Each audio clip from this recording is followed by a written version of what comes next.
저번 시간에는 이제 statistical testing에 대한 어떤 기본적인 내용을 이제 다루었고요. 이제 오늘은 그것을 이제 기반으로 해서 우리가 테스트하고 싶어 하는 그 내용을 한번 다시 재점검해 보도록 하겠습니다. 우리가 이 리그레션 모델을 사용하는 데 있어서 인풋 변수, 아웃풋 변수의 관계성을 설명하는 데 있어서 베타 코에피션트를 사용한다고 말씀드렸습니다. 그런데 이 베타 코에피션트가 곧 이 x와 y와의 관계를 y와의 소정의 리니어리티를 결정짓는 그 정도를 설명하게 되는데, 이것이 만약에 0이 된다면, 이 추정치가 만약에 0이 된다면 우리가 이러한 관계성을 이야기해 볼 수가 없는 거죠. 리니어리티를 이야기할 수 없기 때문에, 이게 0이 돼버리면 0이 돼서 이거 전체가 날아가 버리기 때문에. 그렇죠? 그래서 우리는 이제 궁금한 것이 정말로 이 선형 관계성을 이야기하는 데 있어서 의미가 있는지를 보고 싶어 하는 것입니다. 그래서 이 베타가 0이냐 혹은 0이 아니냐에 대한 가설을 검정을 이제 하게 됩니다. 그랬을 때 우리가 이 검정 통계량을 생각할 수 있는데, 검정 통계량은 기본적으로는 an estimator, 이 추정량을 가지고 이야기합니다. 이 추정량은 확률 분포이고, 확률 분포이기 때문에 테스팅을 할 수가 있어요. 그런데 이 추정량은 분포를 따르는데, 어떤 분포를 따르냐면 이 모수 expectation of 베타 햇은 이 모수 베타를 따르고요. 그리고 이 variance죠. variance의 역수와 그리고 이 에러 텀의 분산을 곱한 형태로 우리가 variance를 정의할 수 있습니다. 그렇기 때문에 우리가 결과적으로는 다음과 같이 이제 이것을 활용해서 다음과 같이 T 분포를 추론하고 T 분포를 추론하여서 이제 다음과 같은 신뢰 구간을 confidence interval을 생각해 볼 수 있는 것입니다. 여기서 만일 여기 보이는 장애모수 시그마, 즉 이 에러 텀에 대한 분산을 만약에 알고 있다면 굳이 T 분포로 가지 않겠죠. 근데 이것을 모르기 때문에 이것을 추정해서 넣어주는 바람에 여기 있는 T 분포로 가야 하는 그런 상황입니다. 지금 이거는 X 분산의 역수에 해당되는 내용입니다. 그래서 결과적으로는 우리가 이 T 스태티스틱스와 스탠다드 에러에 해당되는 값을 플러스 마이너스 해줘서 베타 햇 이런 식으로 구현을 이제 하게 된다라는 것입니다. 컴퓨터즈 인터벌이 T 스태티스틱스와 그리고 컴퓨터즈 인터벌의 곱, 이 형태로 컴퓨터즈 인터벌을 우리가 정의할 수 있습니다. 그래서 이제 이것은 이제 기존에 지난 시간에 이제 했던 이야기라서 더 이상 이야기하지 않도록 하고요. 그리고 이 내용에 이제 어떤 구체적인 데리베이션을 원한다라는 분들은 수리통계학 책을 한번 참고해 보시면은 더 좋을 것 같습니다. 하지만 우리가 기본적으로는 꼭 알아야 될 것은 뭐냐?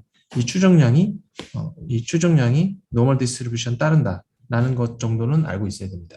이거 정도는. 그래서 이것을 기반으로 해서 확률 분포를 덴시티를 찾아내고, 그래서 그를 통해서 우리가 이 테스팅을 할 수가 있다. 추정량에 대한 테스트. 그래서 결과적으로는 우리가 만약에 여기서 보이는 6개의 멀티플 리그레션을 이제 고민을 하게 되고요. 그리고 나서 모델을 적합합니다. 모델을 딱 적합하고 나니까 어떻게 돼요? 이러한 표가 덜렁 나오게 됩니다. 이런 표가 나왔을 때 맨 처음에 사람들이 하는 행동은 뭐냐? 이 변수를 우선 확인을 하죠. 그래서 x1, x2 쭉쭉쭉쭉쭉 6에 해당되는 베타 코에피션트들이죠.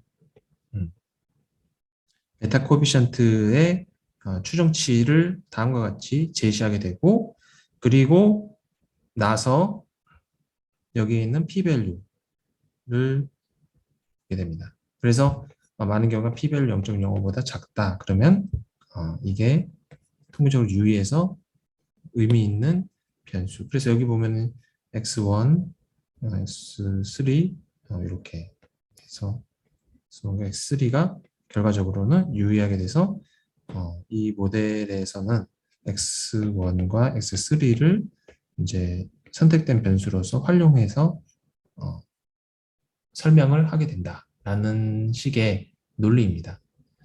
그래서 이 수치가 이제 나온 것은 결과적으로 코에피션트와 그리고 파라미터가 우선 0이라고 보는 거죠. 그리고 스탠다드 에러 이렇게 곱했을 때 이 분포가 t 분포를 따른다라는 그런 얘기가 되죠. 근데 이게 여기가 0인 이유가 뭘까요? 0인 0인 이유는 null hypothesis일 때의 모수값입니다. 기무가설 하에서의 모수값은 여기는 베타 true 값이 돼야 되죠. 베타 true true가 돼야 되는데 이 true 값은 지금 이 statistics, 이 test statistics의 기반 자체가 null hypothesis를 기반으로 했을 때의 statistics랍니다. 그래서 이 값이 각각 이 값이 여기 있는 해당되는 값을 계산을 한 거예요. 자, 여기서 제일 중요한 것은 무엇이냐? 자, 여기서 제일 중요한 것은 이 테스트를 할 때는 테스트를 한 결과는 반드시 null hypothesis를 기반으로 한 통계 검정 결과다라는 것을 꼭 잊지 말아야 된다는 것입니다. null hypothesis, 그러니까 기무가설. 그래서 기무가설 하에서 일어난 일들이다.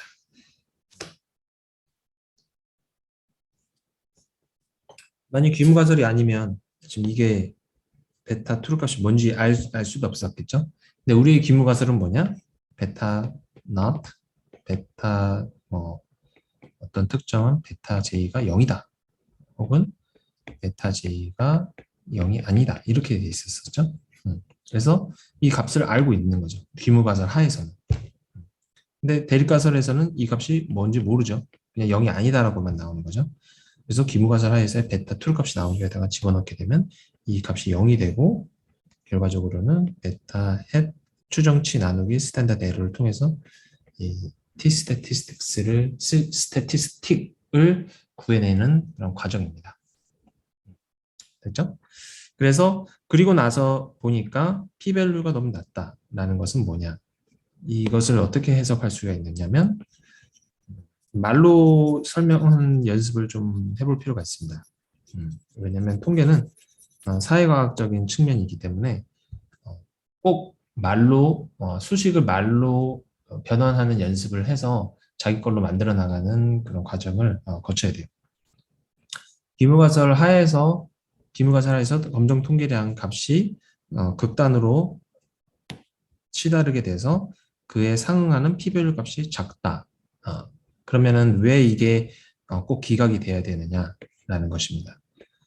그러면 여기서 여기 있는 p-value 특정한 스태티스틱 값의 우측 극단값의 적분값이 바로 이 p-value에 해당되는데 이 p-value 값이 작으면 왜 기각을 해야 되느냐라는 이야기입니다.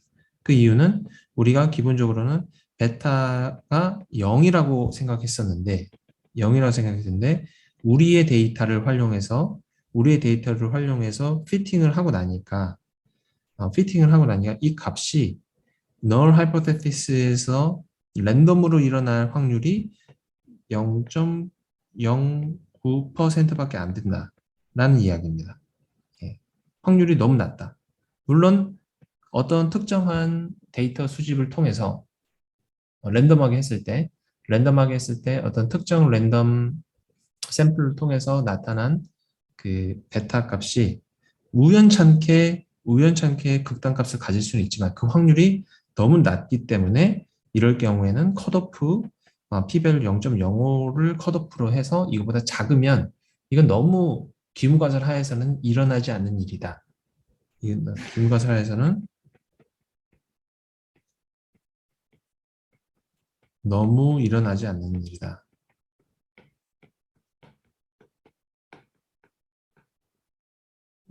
너무 일어나지 않는 일이라고 생각해서 귀무가설을 버려버리고 리젝을 시키고 대립가설을 받아들이게 되는 거죠. 대립가설은 귀무가설이 아닌 거. 뭐였죠? 베타가 0이 아닌 거를 우리가 받아들이겠다는 거죠. 그러한 논리가 여기 숨어 있게 되죠. 그래서 여러분들은 p-value를 그렇게 이해를 하셔야 되고 그러다 보니까 p-value가 나타나면 여러분들이 그냥 본능적으로 그냥 기계적으로 생각을 해야 될 것이 무엇이냐? 첫 번째는 이 테스트를 했다는 얘기고 그 테스트는 귀무가설, 대립가설이 바로 나와야 됩니다. 그래서 귀무가설 확인해야 됩니다. p-value를 만나면은 즉각적으로 나타나야 되는 행동이에요. 즉각적으로.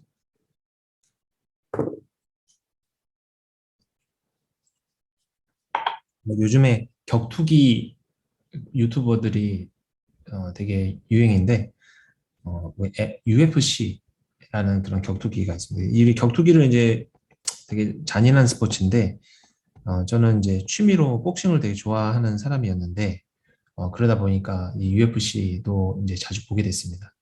근데 이 특징이 뭐냐면 이 상대방에 맞춰서 이제 이 격투기랑 지금 장기랑 비슷합니다. 장기 게임, 체스. 그래서 지금은 기술이 너무나도 고도화되어 있고 그 각 기술에 대응하는 카운터 기술들이 다 정교화되어 있어요. 거의 교과서처럼. 그래서 어떠한 특정한 어떤 기술 공격을 했을 때 그에 대응하는 나의 준비 태세라든지 이런 것들이 다 필요해요. 예. 그래서 예를 들어서 이 사람이 뭐 이렇게 이제 펀치를 때리기 위해서 앞으로 막 전진을 하려고 한다. 그러면은 이 사람은 상대방은 그 거리를 재다가 앞발에 힘을 딱 주고 있으면서 앞발에 무게중심을 딱 이렇게 오게 하는 그런 루틴이 있어요. 다가오면 그리고 오른손은 이제 바로 카운터를 날릴 준비를 이렇게 하고 있는 거죠. 그래서 이런 루틴도 있고 뭐 만약에 로우킥을 빵 때리려고 하면은 바로 즉각적으로 바로 카운터 대응 잽 대응하기 위해서 즉각적으로 이렇게 나가요. 그래서 그 격투기 선수들도 이러한 이제 교과서적인 플레이들을 계속 무한반복을 합니다. 몸이 익을 때까지. 몸이 익을 때까지 계속해서 실전에 가면은 거의 생각 안 하고 기계적으로 싸우는 겁니다. 그래서 실전에 나가서 뭐, 이렇게 대응했으니까, 난 머리로 생각하면서 이렇게 격투기 하는 게 아니라 상대방의 몸의 움직임에 따라서 그거에 맞춰서 준비해온 동작을 하는 식으로 요즘에는 격투기를 하지 않으면 결코 이길 수가 없어요. 그걸 누가 더 잘하느냐라는 문제입니다. 그래서 챔피언들은 그런 것에 있어서 거의 정점을 찍었기 때문에 이 타이틀 매치에서는 서로 공격을 잘 못해요. 어느 시점에서 공격을 하려고 그러면은 바로 그에 대응한 카운터 기술을 쓰기 때문에 그렇죠. 근데 우리 통계하는 사람도 똑같아요. 통계하는 사람도 거의 무의식적으로 p-value가 나타나면은 첫 번째로는 그냥 기계적으로 귀무가설을 생각을 해야 돼. 귀무가설. 그래서 귀무가설 이제 하에서 이 검정 통계량 생각해야 되고 세 번째는 확률값을 이야기합니다. 물론 p-value는 정밀하게 봤을 때 확률값이라고 말하지만 수리적으로는 확률적 값이 아닌데요. 일단은 그렇게 이해하겠습니다. 그래서 기물과설하에서의 검정 통계량의 확률값을 p-value라고 우리가 정의를 하고 이 세 가지를 반드시 확인을 해야 됩니다. 그래서 기물과설은 여기서는 당연히 베타가 0인 거고 검정 통계량 값은 여기 나오게 되고 그리고 그 검정 통계량에 대응하는 확률값이 이렇게 나오게 됩니다. 그래서 이러한 루틴으로 여러분들이 이 통계를 기본적으로 많이 사용되는 건 루틴으로 박아놔야 돼요. 그래야지만 어떠한 상황이 오더라도 그 중심을 잃지 않게 되는 거죠. 특히 여기서 중요한 거는 P-밸류 기무가설이 중요합니다. 그래서 앞으로 여러분들이 P-밸류 다양한 종류의 P-밸류를 볼 텐데 P-밸류를 보자마자 바로 P-밸류 테이블을 보자마자 기무가설이 무엇인지 그리고 이 검정 통계량을 확인해서 어떻게 검정 통계량이 나오게 됐는지 이 두 가지를 반드시 확인을 해야지 소위 말해서 0.05보다 작으니까 좋은 겁니다. 이렇게 좀 부족하게 해석하지 않게 될 것입니다. 통계학 전공자로서 그거 정도는 실무에 가면은 많이 하게 될 테니까 그렇습니다. 그래서 컨스탄트는 이제 일단 기본적으로는 언제나 집어넣습니다. 그래서 어떤 그랜드 민으로서의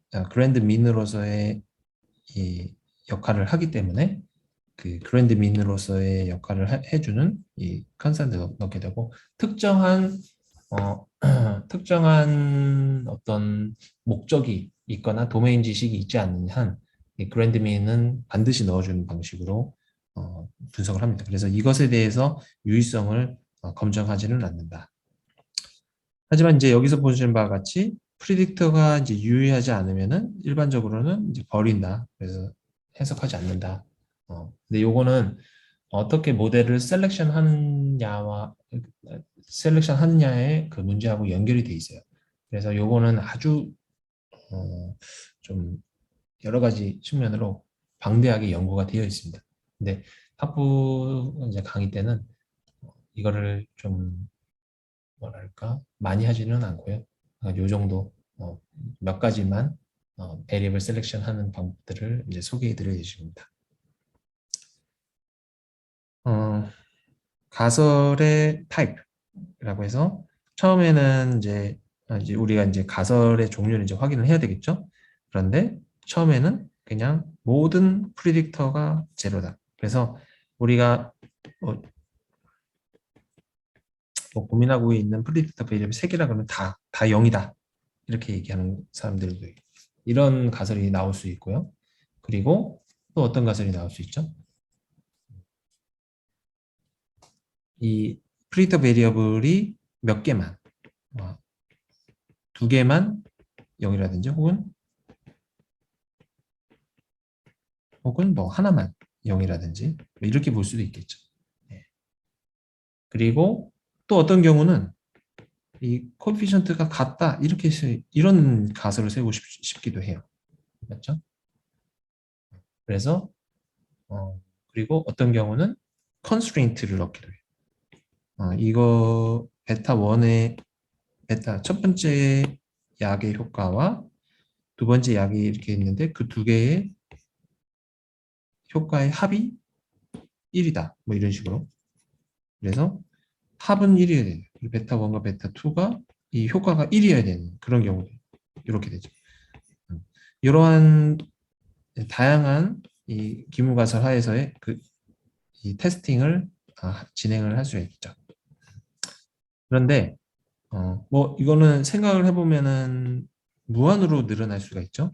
그래서 베타 1, 베타 2 플러스는 3이다. 뭐 이런 식으로도 할 수도 있고 혹은 뭐 베타 1, 베타 2, 베타 이거 뭐 이렇게 3, 뭐 이런 식으로도 할 수 있을 것 같아요. 그래서 무한으로 우리가 생각할 수 있는데 이 무한으로 생각을 할 수 있는 시나리오는 도메인 날리지로부터 출발을 합니다. 왜 그러냐면 이 그래서 사람들이 많이 오해하는 경우가 뭐냐면 인공지능인 경우에는 인공지능이 모든 걸 해결해 준다라는 식으로 얘기를 해서 우리가 모르는 어떤 것들을 해결할 수 있다라는 그런 이야기를 합니다. 그거는 이제 언젠가는 그게 이제 가능할 수 있겠지만 현 시점에서 혹은 향후 2, 30년 내로는 그런 일이 일어나지는 않을 것 같아요. 그렇게 하려면은 우리가 하고 있는 서칭 스페이스를 모두 다 고려할 수 있는 컴퓨팅 기술들이 개발이 돼야 되는데 지금 그 컴퓨팅 기술이 그렇게 효율적이지 않거든요. 그래서 저도 이제 요즘에 이제 궁금해하면서 이제 연구하려고 하는 양자 컴퓨터 기술이라든지 서칭 스페이스를 무한으로 늘려도 순식간에 다 분석을 할 수 있는 닥터 스트레인지가 그 엔드 게임에서 몇 번이죠? 14조 번의 시나리오를 이렇게 고민하면서 자기 인생을 살았단 말이에요. 그리고 나서 14조 번의 시나리오였나요? 하여튼 엄청나게 많은 시나리오 중에서 한 건이 타노스를 이길 수 있는 시나리오가 딱 나오게 되죠. 그래서 이게 최적의 시나리오라고 하면서 닥터 스트레인지가 거기 있는 사람들이 다 같이 죽는 그런 선택을 하게 되죠. 뭐 그런 식으로. 그래서 이제 그러한 어떤 모든 시나리오를 고민할 수 있는 컴퓨팅 기술이 조만간 나타나지 않을까라는 그런 전 기대감도 있습니다. 근데 그 이전까지는 우리 인간이 생각할 수 있는 인사이트에 기반한 도메인 날리지에 가이디드 된다. 가이던스. 예, 그렇게 된.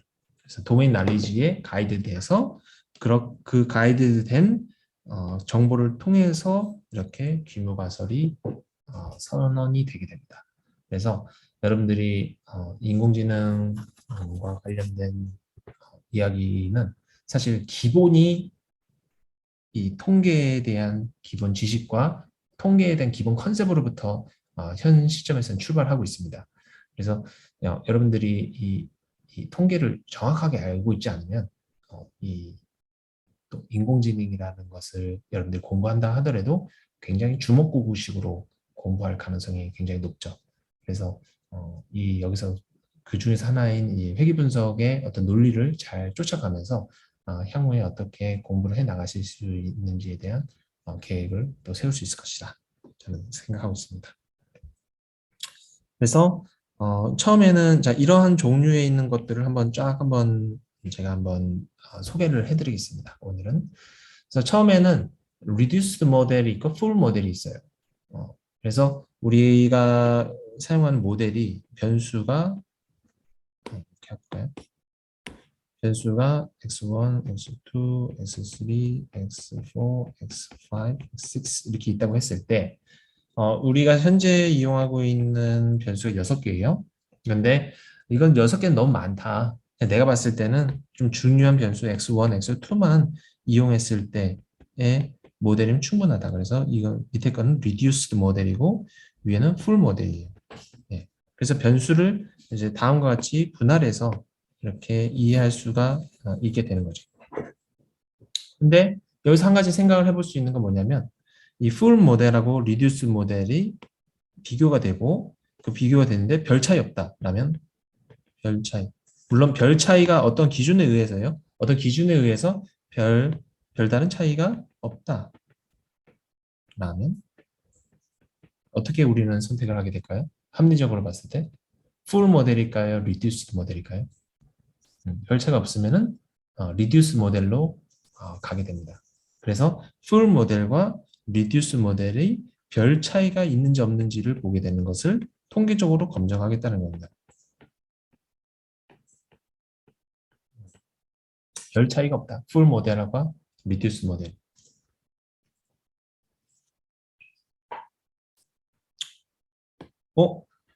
별 차이가 없어도 뭐 이왕 있는 거 그냥 다 집어넣으면 좋지 않을까요? 이렇게 설명할 수도 있죠. 뭐 다다익선.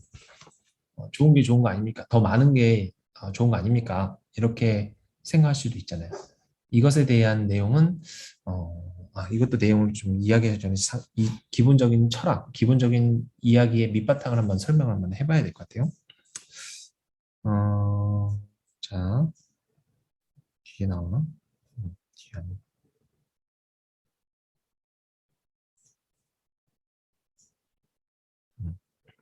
기본적인 철학은 뭐냐면 아까 말씀드린 대로 우리는 어떤 통계 모델을 우리가 가지고 이야기할 때 통계 모델 설명력이라는 것이 있습니다. 네, 그게 첫 번째고 모델로부터 우리가 어떤 설명을 해낼 수 있는 모델 설명력. 두 번째는 모델의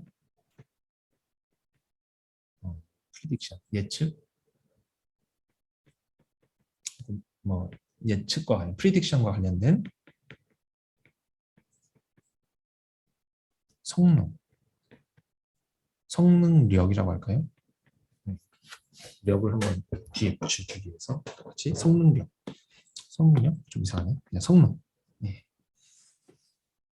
그래서 이 두 가지인데 기본적으로 기존에 우리가 R 스퀘어 값을 배울 때 이제 기억나실지 모르겠지만 변수를 그냥 무한정 넣으면은 R 스퀘어 값은 이제 높아지면서 예측 성능이 높아지게 돼요. 하지만 그에 상한 모델 설명은 떨어진다라고 제가 말씀을 드렸었죠.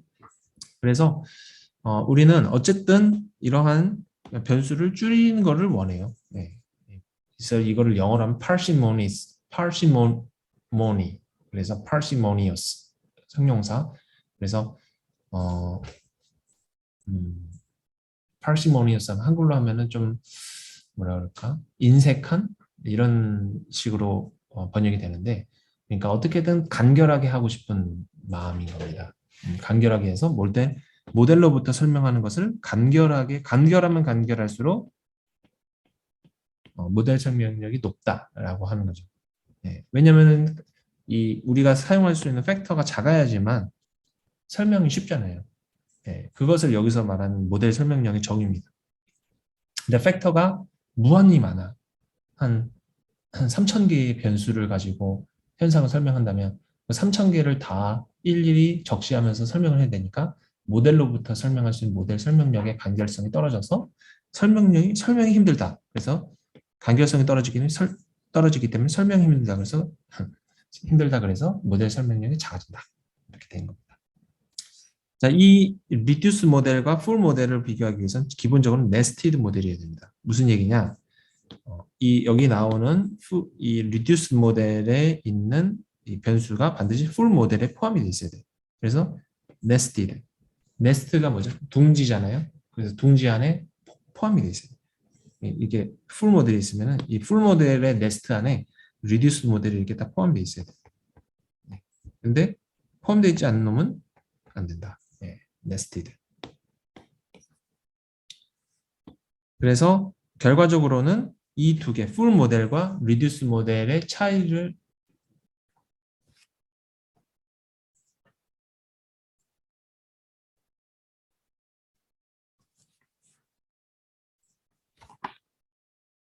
전력이 부족하다는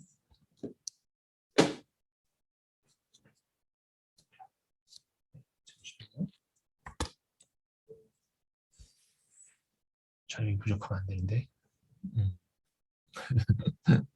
네, 일단 해보겠습니다. 풀 모델과 그 리듀스 모델의 차이가 풀 모델과 리듀스 모델의 차이가 있으면 이 풀 모델의 영향이 크니까 우리가 차이가 있다는 것은 풀 모델이 크니까 풀 모델을 이용해야 된다는 뜻이. 하지만 차이가 없으면 리젝이 안 되겠죠. 차이가 없으니까. 그래서 차이가 없는 것을 우리는 사실 기대하는 면이 있는 거죠. 이거 뭐 변수 빼봤자 큰 차이가 없다 라고 해서 우리가 그냥 리듀스 모델을 이용하고 싶은 그런 마음이 있는 거죠. 그래서 이제 이것을 하기 위한 방법은 첫 번째로는 이제 인사이트를 봐야 돼. 그래서 우리가 이런 컨셉을 가지고 테스트 스태티스틱을 만들어내는 컨셉을 꼭 기억하는 것이 중요합니다. 여러분들이 이 테스트를 하고 나서 p-value를 어떻게 뽑아내느냐, 어떻게 여기서는 F 디스트리뷰션을 활용한 F 스태티스틱을 이용할 텐데 여기서 이 스태티스틱이 어떻게 형성이 됐는지를 알아보시는 것이 되게 중요해요. 이 아이디어는 뭐냐면 이 SSE, 그래서 여기서 나온 레지듀얼이 있죠. 레지듀얼과 그리고 리듀스 모델에서 나온 레지듀얼과 풀 모델로부터 나온 레지듀얼, 이 차이가 별로 없으면, 별 차이가 없으면 리듀스 모델, 아까 말한 대로 리듀스 모델 이용해도 되는 거 아니야? 이렇게 되는 거죠. 예. 그래서 그 차이입니다. 이 차이를 보고 그 기준은 분모는 풀 모델의 레지듀얼을 일단 기반으로 해놓고 그리고 이 reduced 모델의 RM reduced 모델의 아크로님입니다. reduced 모델의 이 레지듀얼을 빼줌으로써 인해 발생하는 이 차이를 우리가 고민하게 되는데 이 차이가 별로 없으면은 오케이 그냥 받아들이겠다라는 이야기를 할 수가 있는 거죠. 맞죠? 그리고 나서 우리가 이 수식을 적절히 조작을 하게 돼요. 여기 있는 자유도와 그리고 여기 SSE는 기본적으로 sum of square, sum이 있죠? sum을 이용하는 거는 항상 이 통계학에서는 분포를 만들어내는데 상당히 용이합니다. 대표적으로 이 중심극한 정리, 확률 변수의 합이 샘플 사이즈가 늘어남에 따라 정규 분포로 근사하게 된다는 내용이 있죠. 그래서 확률 변수, 어떤 확률 변수가 들어오더라도 확률 변수의 합이 정규 근사를 할 수 있는 내용이죠. 그래서 여기 보면 여기 확률 변수가 어디 있죠? 여기 확률 변수가 있죠. 확률 변수 빼기 컨스탄트니까 확률 변수의 합이죠. 그래서 정규 근사할 수 있는 기본 틀이 만들어져요. 그래서 여기 있는 정규 근사와 그리고 소정의 어떤 더하기 빼기를 해서 위아래를 이제 카이스케 분포로 유도를 나중에 하게 돼요. 그래서 결과적으로 이 F 디스트리뷰션으로 유도하게 되는 것이 기본입니다. 그래서 여러분들은 그냥 여기서 딱 보는 순간 여기 합이 있구나. 합이 있는 것을 여기 합의 형태로 합 그리고 여기서도 합이 또 여기도 개입이 되죠. 확률 변수의 합이 계속 개입이 되고 있구나. 그렇게 해서 그걸 이용해서 F 스태티스틱, F 통계량을 만들어냈구나 라고 이해하시면은 여기선 충분합니다. 그랬을 때 우리가 이 F 스태티스틱이 차이가 크다. 어떤 차이를 만들어내는 곳은 어디죠? 인사이트를 잘 봐야 됩니다. 이 모티베이션은 여기죠. 이 리듀스 모델과 풀 모델의 레지듀얼 차이가 크다. 레지듀얼 차이가 커서 리듀스 모델과 풀 모델의 차이가 있다고 볼 수 있다라고 하면은 어떻게 돼요? 바로 리젝을 시켜버립니다. 리젝을 시킨다는 얘기는 리듀스 모델을 받아들일 수 없다. 이렇게. 자, 이 논리를 꼭 기억하고 있어야 됩니다. 그래야지만 나중에 헷갈리지 않게 되고 의미가 있어요. 그래서 이제 리듀스 모델과 풀 모델이 있는데 여기는 좀 극단적이에요. 이 P개의 리듀스 모델이 있는데 P 하나도 안 써. P개의 그 프리딕터 베리어블을 하나도 안 써. 풀 모델은 P개 전체 다 써. 그래서 우리가 여기서 리듀스 모델과 그리고 풀 모델 이렇게 똑같이 해놓고 여기다가 자유도 각각의 자유도를 넣어놓고 우리가 이 F 스태티스틱을 구할 수 있다. 근데 실질적으로는 나중에 요거를 이렇게 이 SST와 SSE 이러한 이 다른 수치로 변화를 시켰을 때 우리가 이 리듀스 모델의 리그레션, sum of scale 리그레션과 그리고 SSE 레지듀얼 전체를 이용한 풀 모델의 SSE를 이용하면 쉽게 F 테스트 스태티스틱 값을 뽑아낼 수 있다라는 것입니다. 그래서 이 P는 이 기본적으로 여기서는 왜 P가 되냐면 리듀스 모델과 풀 모델의 이 차이에 해당되는 부분들을 우리가 고민하게 되면 어떻게 되죠? 하나 여기는 0도, 여기 0이고 여기는 P잖아요. 그래서 이 차이가 P가 되겠죠. 그렇게 됩니다. 그리고 K는 이제 결과적으로는 그 디스팅트한 리듀스 모델에서의 디스팅트한 P 이 파라미터 값인데 하나잖아요. 그래서 K는 여기서 1이 되겠죠. 만약에 리듀스 모델 파라미터가 두 개다 그러면 K는 2가 돼요. 이런 식으로 계산을 해낼 수가 있습니다. 그래서 결과적으로 우리는 이러한 리듀스 모델과 풀 모델을 이제 비교하게 되죠. 이렇게 비교를 했을 때 각각의 그 디그리드 프리덤, 이 리그레션 레지듀얼은 아까 본 n-p 풀 모델에서 나오게 되고 여기서는 t가 될 거고 그래서 이제 6개니까 이제 6이 되겠네요. 예, 그리고 이 샘플 사이즈가 예를 들어서 n은 30이다 라고 하면은 30 마이너스 6 마이너스 1 뭐 이런 식으로 이게 뭐 23 이렇게 되겠죠. 그리고 요것을 이제 이용해서 각각 나누면 이거를 이걸로 나누고 이것을 이걸로 나누면 민스퀘어 에러 값이 각각 나오게 되죠. 아까 말한 요 값이 나오게 되고 그래서 요 두 가지 값을 이용해서 이렇게 곱하면 최종적으로는 F 테스트 값의 스태티스틱이 나오고 레이시오가 나오게 됩니다. 근데 여기서는 이것을 이제 6과 23 이렇게 해서 나눈 다음에 F 테스트를 하고 그 F 스태티스틱에 대응하는 p-밸류를 보면은 0.01보다 작아요. 여기서는 컷오프가 0.01이죠. 작기 때문에 결과적으로는 리듀스 모델이 풀 모델과 차이가 있다. 그러면 어떻게 된다? 리듀스 모델을 받아들일 수는 없는 겁니다. 왜냐하면 차이가 없어야 되는데 차이가 없어야지 이걸 쓰든 아무거나 쓰세요 라고 할 수 있는 거잖아요.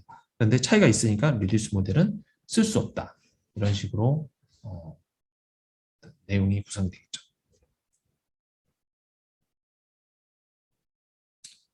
자, 그래서 이제 내용을 이제 조금 더 이야기를 한번 해보면 t 테스트 값이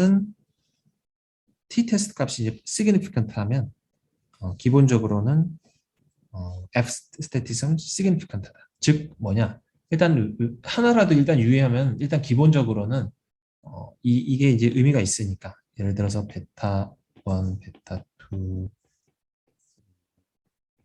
6 이렇게 있다고 했을 때 이 중에 뭐 베타 2가 이제 유의하다라고 하면은 전체 이 풀 모델과 리듀스 모델 아무것도 없는 리듀스 모델과 그리고 풀 모델 비교했을 때 당연히 F 스태티스틱도 유의하게 나올 것이다.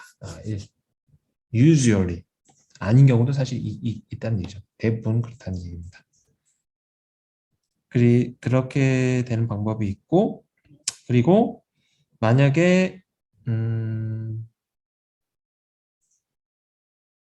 물론 아무것도 significant 하지 않는데 F 스태티스는 significant 할 수 있어요. 그래서 이거 하나하나 보면 다 significant 하지 않아. 다 의미가 없는데 막상 이걸 다 넣고 reduce 모델, full 모델 돌려보니까 이거 reduce 모델과 full 모델 차이가 있어. 그래서 함부로 다 뺄 수 없다. 이렇게 해석하는 경우가 나올 수 있다는 거죠. 그럴 경우는 왜냐면 이 변수들이 각각에 봤을 때는 뭔가 지지부진하고 뭐 별 볼 일 없는데 이 녀석들을 합쳐놓으니까 어떤 공동의 역할을 하고 있다는 거죠. 공동 역할. 네. 공동의 역할을 하면서 상호작용을 하면서 결과적으로는 이 모델에서 역할을 하고 있다라고 우리가 추측할 수 있습니다. 그래서 만약에 특히 이제 많이 콜레이티드 된 경우에는 그렇게 됩니다. 그래서 이 변수가 콜레이티드 됐을 때 여러 가지 문제가 많이 생깁니다. 콜레이티드 되면은 변수의 스탠다드 에러 폭등해버릴 수 있는 여지가 있어서 결과적으로는 스탠다드 에러를 나눠주기 때문에 t 스태티스틱 값 작아지겠죠. 그래서 이제 유의하지 않게 되는 모습으로 나타나게 돼요. 그래서 나중에 이 스탠다드 테스트 스태티스틱 이 베타 검정을 위한 검정 통계량의 스탠다드 에러를 어떻게 컨트롤하느냐에 대한 부분들을 좀 정밀하게 봐야 되는 것들이 있는데 그리고 이걸 해결하기 위한 많은 통계학자들이 연구를 그동안 해왔어요. 근데 여러분들은 이 스탠다드 에러 값이 폭등하게 되고 이 분산값의 이 검정 통계량의 분산값의 문제를 해결해야 된다. 해야 되는 그런 문제점이 있다. 언제? 이 변수들 간에 코릴레이티드 돼 있을 때. 코릴레이티드 되지 않는 경우가 좋은데 실질적으로 여러분들이 변수 추출을 해서 상관분석 돌리면 당연히 코비런스는 있을 거 아닙니까? 이 자연에 있는 데이터가 어떻게 다 인디펜던트하게 움직이겠어요. 그래서 그렇지 않다. 어, 그래서 그 부분은 이제 수리적으로 이제 일단 모델로 해결하는 것은 나중에 배우게 되실 예정입니다. 잠시만요.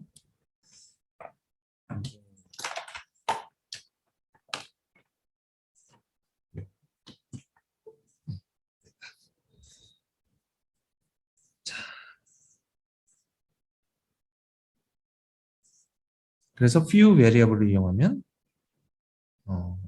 이렇게 description이 심플하게 되고 그리고 variable을 이렇게 서로 분할을 시켜버릴 수 있게 된다라고 되고 parsimony한 모델이 이 회귀 분석에서는 더 큰 설명력을 가집니다. 모델이 가지는 간결한 설명력을 보여준다. 이렇게 이해하시면 될 것 같습니다. 그 다음은 이제 조금씩 달라지기 시작해요. 똑같은 내용인데 이번에는 이제 6개의 변수 중에서 한 4개만 버리고 싶다. 4개만 0이고 나머지 2개는 내가 사용하고 싶다. 그랬을 때 reduce 모델과 full 모델 차이가 어떻게 되느냐라는 거죠. 그래서 결과적으로는 여기서는 이제 이거는 4개가 되고 그리고 이건 23 이런 식으로 돼서 어, 이걸 이렇게 나누면 이 값이 나오죠. MSE랑 MSR 그래서 요거를 또 나누면은 요 t 테스트 값이 나오죠. 근데 요거를 이제 계산해 보면 이것도 유의하게 나옵니다. 0.0 유의하게 나오니까 결과적으로는 리듀스 모델 쓸 수 없다. 요걸 한번 계산 한번 해보시면 좋을 것 같아요. 요거 정도는 이제 기초 통계학에서 배운 거니까 하실 수 있을 거라고 생각합니다. 그래서 유의하게 나온다. 즉 차이가 있다라고 하면은 리듀스 모델 쓸 수가 없죠. 왜냐하면 풀 모델이 확실하게 더 좋으니까 설명력이 있으니까. 근데 여기서 제가 설명력이란 말을 썼는데 또 헷갈릴 수 있어요. 여기서는 이제 분산 프리딕션, 분산 설명력, 이 레지듀를 줄이는 입장에서의 설명력을 말하는 거죠. 아까 말한 parsimonious한 모델의 간결성을 기반한 설명력이 아닙니다. 그래서 이 두 가지가 계속 공존하고 있어요. 그래서 상황에 따라 이 모델 설명력이 무슨 의미를 갖는지 이 분간을 할 수 있어야 됩니다.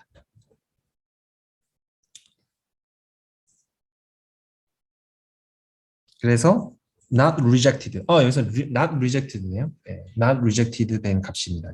계산 한번 해보시면은 reject이 안 된다. 그래서 결과적으로는 그냥 reduce 모델 쓸 수 있다. reject이 안 됐다는 건 차이가 없다는 뜻이니까요. reject이 안 됐다. 귀무가설이 reject이 안 됐다. 그러니까 이게 0이라는 뜻이에요. 0을 받아들일 수 있다는 거죠. 베타 not을 받아들일 수 있다. 그러니까 다 0이다. 이렇게 이해하시면 될 것 같아요. 자, 그 다음은 어떤 특정 베리어블을 우리가 뽑아낼 때 가령 특정 베리어블 근데 뭐 이렇게 이런 특정한 equality regression coefficient 어떤 특정 베리어블을 뽑아내서 그 베리어블의 성능을 영향력을 볼 때 이러한 F 스태티스틱을 고민할 수 있다. 여기 보이는 거는 R 스퀘어 값입니다. R 스퀘어 값은 이제 아시다시피 sum of square regression 값이죠. 그래서 R 네, regression으로부터 출발한 변동성. 그래서 이게 이제 변수가 많아지면 커지는 건데 당연히 썸이 들어가죠. 이 썸. 그래서 이 썸이 들어가는 것에 리니어 컨비네이션의 결합을 통해서 F 스태티스틱을 그대로 또 뽑아내게 되는 거죠. 그리고 여기서 만약에 이제 그 전체 6개의 변수가 있다고 했을 때 만약에 하나만 뺀다. 하나만 빼서 하나의 리듀스 모델과 전체 풀 모델을 이렇게 비교하면은 F 스코어 여기 상단에 있는 요 자유도가 1이 돼야 돼요. 1이 돼요. 요 차이니까. 이건 6개의 P가 되고, 이건 하나의 P가 됩니다. Q가 된다. 변수가 봤을 때.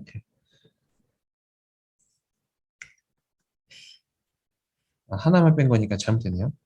이 5가 되겠네요. 5. 6 마이너스 5. 이렇게 됐을 때, 그러니까 여기 보면 only one coefficient less than full model. 그래서 하나만 작은 거. full reduced 모델이 하나만 뺀 경우를 말하는. 그랬을 때는 이 F 스태티스틱이 이 정의에 의해서 T 스태티스틱으로 표현될 수 있다. 이거는 이제 수리 통계학에도 나오는 내용입니다. 그러면은 또 일관적이죠. T 스태티스틱을 원래 하나 보려고 했을 때 하나 T 스태티스틱을 썼잖아요. 맞죠? 아까 뒤에서. 네. 근데 이런 리듀스 모델, 풀 모델을 이용해서도 여전히 하나만 우리가 보고자 한다면은 결과적으로 똑같은 얘기가 나온다라고 해서 그냥 이거는 그냥 발견된 사실이죠. 그냥 그 정도로 이해하시면 될 것 같습니다. 그래서 심플 리그레이션일 때는 이렇게 T 스태티스틱을 이용했는데 리듀스 모델, 풀 모델을 이용해도 여전히 F 스태티스틱을 이용하지만 그거는 결과적으로 이렇게 T 스태티스틱을 제곱하는 형태일 뿐이다라는 것이 이제 수리적으로 나와 있는 거지. 그래서 이거는 그냥 재미로, 펀으로, 그렇게 연결이 되는구나. 그래서 그냥 지적 호기심을 채워주는 그런 의미의 내용이라고 볼 수 있겠습니다. 이거 자체가 무슨 큰 의미가 있는 것은 아니에요.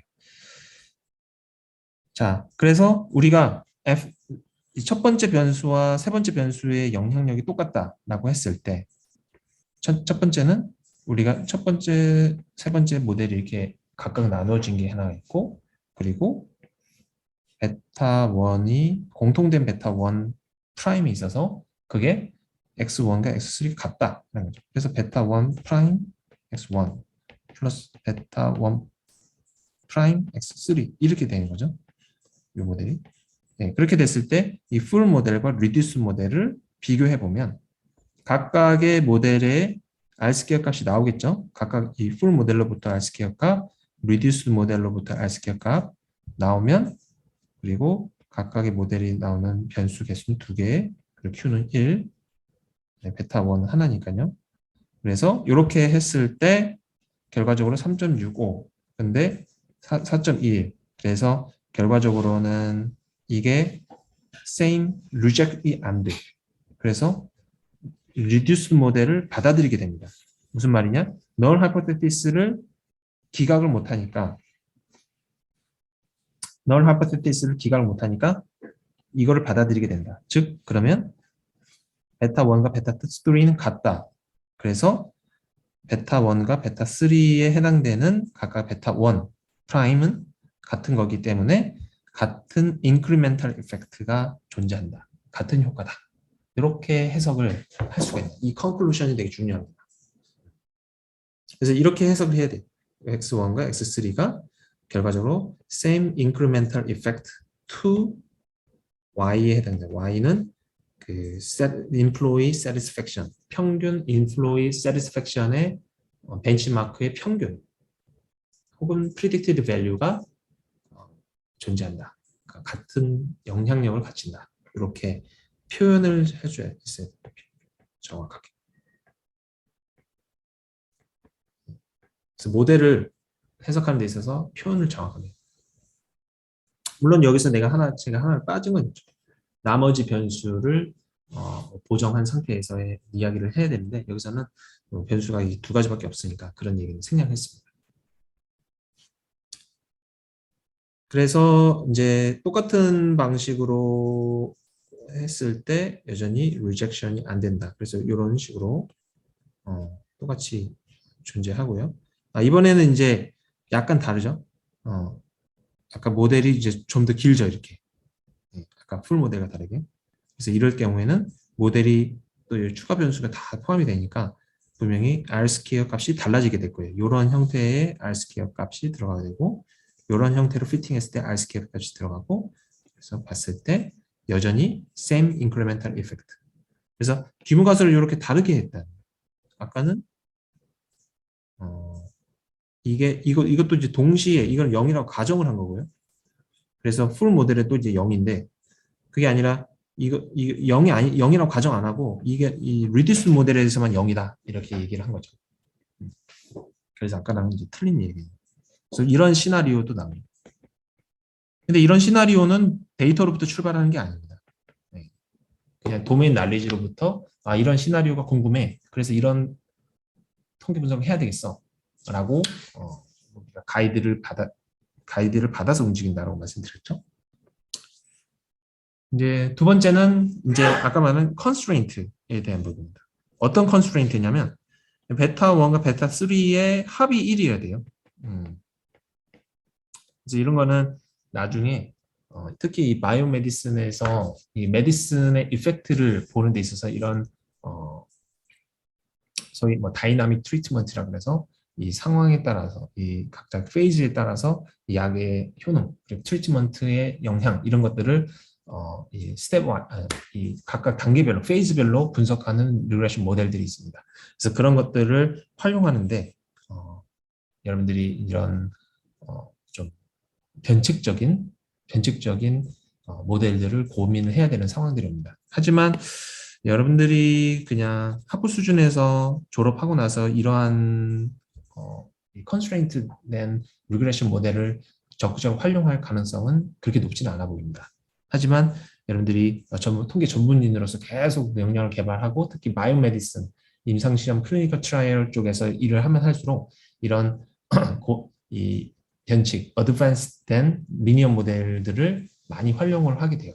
그래서 전통적으로 많이 이제 연구가 되어 왔고 지금도 활발하게 연구가 되고 있는 영역이라고 볼 수 있겠습니다. 그래서 여기 있는 내용이 있는데 이게 1이어야 돼요. 그렇기 때문에 여기 요 값과 요 값이 이제 같아지는 거죠. 베타 3. 이게 베타 3죠. 요 컨스트레인트에 의해서 베타 3는 1 마이너스 베타 1이니까 요 식에 의해서. 그래서 이제 집어넣고 수식을 쫙 풀어요. 풀고 나서 보니까 x3가 여기서 곱해져서 튀어나오고 요거는 이제 어차피 데이터가 주어진 거니까 이게 데이터를 이렇게 조합해서 만들어낼 수 있겠죠. 계산해서 그걸 y'이라고 하고 나머지 요거는 하나의 또 생성된 변수 v라고 해서 이렇게 새로운 변수 프리딕터 베리어블 값 새로 생성된 그 아웃풋 값. 그래서 요거를 이 두 개를 이용해서 베타 0와 베타 1을 구해낼 수 있죠. 그리고 각각 구해낸 거를 다시 플러그인 백. 그래서 다시 집어넣어서 원상 회복시키면 이거 이제 구해냈죠. 그래서 이 베타 1과 베타 3를 구했으면 다시 여기다가 베타 1을 구한 거죠. 베타 1. 베타 1을 구해서 여기다 다시 이렇게 집어넣으면 이렇게 다시 빼낼 수가 있는 거죠. 그래서 여기가 베타 1과 베타 3 이렇게 되는 거죠. 근데 베타 3는 여기서는 이거 두 개를 합치면 1이 되죠. 그래서 이거 두 개를 합치면 1이 돼야 돼요. 이거 두 개 합치면 1이 되죠. 이런 컨스트레인트가 있는 모델과 컨스트레인트가 없는 모델 똑같이 하면 되는 거죠. 그래서 똑같이 컨스트레인트가 없는 모델의 R스퀘어와 컨스트레인트가 있는 모델 R스퀘어 했더니만 1.6이에요. 그러니까 이게 뭐예요? 리듀스드 모델과 풀 모델의 차이가 없다. 차이가 없으니까 리듀스 모델 해도 된다. 리듀스 모델이란 말은 결과적으로는 이거 받아들이겠다라는 거잖아요. 네, 이 두 개의 합의 영향력이 1이어야 되는 컨스트레인트를 받아들일 수 있는 겁니다. 그래서 sum of partial regress coefficient equal unity. 그래서 이 partial regression의 합이 partial regression의 coefficient의 합이 1로 같아야 된다. 1이 돼야 된다. 뭐 예를 들어서 뭐 약을 투여했어요. 1번 약을 투여했어요. 뭐 3번 약을 투여했어요. 근데 그 3번 이 약과 이 약의 효능은 합쳐서 1이어야 된다. 1일 것이다. 1일 것이다. 라는 그런 뭐 가설이 있다고 칩시다. 그렇게 해야지만 효능이 좋을 것이다. 라는 식으로 우리가 테스트를 해볼 수도 있겠죠. 아, 그 약의 효능을. 그래서 그런 약 효능을 측정하는데 이런 모델들이 들어가게 되는 거죠. 사실은 이제 코로나 시절에 여러분들 그 백신은 이제는 다 끝났지만 백신은 사실은 임상시험을 반드시 거쳐야 되는 거고 그렇기 때문에 안전한 백신이 나오기 위해서는 상당 기간 동안 이 임상시험을 거쳐야 됩니다. 근데 거기에 기반하는 모델을 우리가 생각을 하게 됩니다. 그 기반하는 모델에 기초해서 그 모델에서부터 어, 음, 샘플 사이즈 우리가 이 소정의 음, 소정의 효과를 충분하게 낼 수 있, 효과를 낸 것이라 볼 수 있는 샘플 사이즈 그리고 충분한 효과라고 볼 수 있는 이펙트 사이즈 그리고 통계적 검정력 네, 이런 통계적 검정력을 우리가 상정하고 그리고 우리가 원하는 수준의 약의 효과를 미리 특정을 해놓으면은 샘플 사이즈가 나와요. 예를 들어서 임상시험을 한다고 했는데 여러분 말대로 코로나 임상시험 1000명이면 되는 거 아니에요? 라고 얘기한다면 어느 사람은 1000명은 충분할 거고 어느 사람은 충분하지 않다 이렇게 얘기할 거 아닙니까? 네. 그렇게 천편일률적으로 할 수가 없죠. 그래서 여기에 통계적 기법이 들어가는데 그 통계적 기법도 똑같이 그 테스트 스태틱이 들어가요. 근데 테스트 스태틱의 결정짓는 요소가 이런 모델들이죠. 모델들마다 뭐 어떤 모델을 하느냐에 따라서 테스트 스태틱이 다 달라지게 돼요. 그것에 기반해서 통계적 검정력이 결정납니다. 그래서 결과적으로는 여러분들이 이런 모델을 이해하고 있어야지. 물론 임상시험할 때 이런 간단한 모델을 쓰지는 않아요. 근데 이런 모델을 알고 있어야지만 이거보다 응용된 모델을 이해할 수 있겠죠. 그래서 테스트 스태틱을 제대로 알기 위한 통계 모델을 정확하게 알아야지만 통계적 검정력과 그리고 우리가 코로나 백신이 효과가 있다 없다라고 말할 수 있는 어떤 소정의 그 효과, 영향적 효과, 이펙트 사이즈를 특정할 수가 있고 그래서 그것을 특정했을 때 통계적으로 이것을 만족시키기 위한 샘플 사이즈가 툭 튀어나오게 되는 거죠. 이 과정을 해야 돼요. 이 과정을 하는데 고급 스태티스티션이 개입이 됩니다. 그래서 여러분들이 계속 공부를 열심히 해서 그러한 일들까지 할 수 있는 통계 데이터 사이언티스트로 성장하기를 저는 바란 바입니다. 그래서 여기 있는 내용들은 이제 그것을 하기 위한 기본이다. 그러면 이제 이상하죠? 왜 코로나는 이렇게 백신이 빨리 나왔을까? 네. 통계하는 사람들 입장에서 보면은 갑자기 화들짝 놀라야 되는 일이긴 합니다. 여러분들이.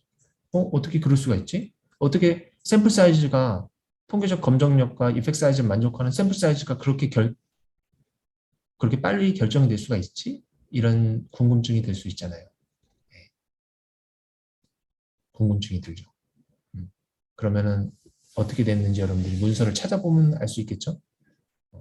어떻게 샘플 사이즈 어, 뭐 이런 다양한 컨스트레인트 그 코로나 백신 효과가 있다 없다에 대한 그런 컨스트레인트를 집어넣어서 그것에 기반한 통계 모델 그리고 그로부터 출발한 통계적 검정력 테스트 스태틱 그래서 그런 관계로 샘플 사이즈가 결정 나야 되는데 진짜 그렇게 됐나? 라고 의문을 가질 수 있죠. 그거는 이제 여러분들 한번 공부하면 관심 있는 분들은 한번 해보시고 진실을 한번 파헤쳐 보기를 바라는 바입니다. 어쨌든 이런 리그레션을 공부하고 그리고 리그레션에서의 목적인 테스트 스태틱, 맨 처음에 에스티메이션 했죠. 추정을 했죠. 그리고 그 추정량을 기반으로 해서 우리가 정말로 이게 의미가 있는지 테스트를 했죠. 그래서 이러한 플로우가 나타나고 그리고 테스트 스태티스틱 검정 통계량을 어떻게 구성했는지 그 인사이트를 꼭 잊지 말아야 됩니다. 여기는 수식